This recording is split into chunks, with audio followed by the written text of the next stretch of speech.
सुभद्रा योजन परिवर्तन तो कौन परिवर्तन होती तो आपण मैंने निश्चित भाव में भिडियोटी देखुन जदि मिस कर दूसरी भिडियोटी तेज आपण मानू तो हुए तो सुभद्रा योजन बहुत असुविधा सम्मुखीन होगा पड़ो तेज संपूर्ण भिडियोटी देखूँ। तो देखो सुभद्रा योजना उपर स्पष्ट मत रखिले उपमुख्यमंत्री कौन गुजब विश्वास करूँ ना एपर्यंत कौन नोटिफिकेशन बाहरी ना तो आपण मैंने सेप्टेम्बर 17 तारिख में प्रधानमंत्री नरेंद्र मोदी ओडिशा आसवे जन्मदिन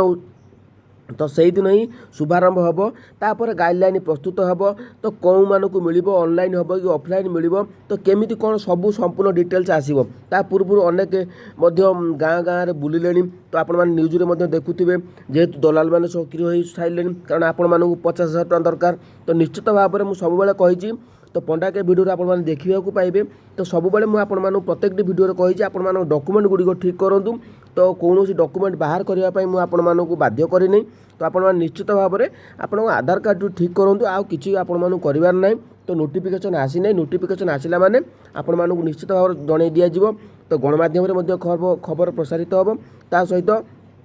पंडा के भिडियो मध्य आपण मैंने सठिक अपडेट जानीपर तो निश्चित भाव में गुजब ठार दूरे दिंतु आ 50,000 टଙ୍କା केमी पाइबे तार नोटिफिकेशन आसने मुझे आपण संपूर्ण प्रोसेस बतईदेवी जदि भिडियोटी भल लगे तो चैनल को सब्सक्राइब करूँ आउ कमेंट आपण मतामत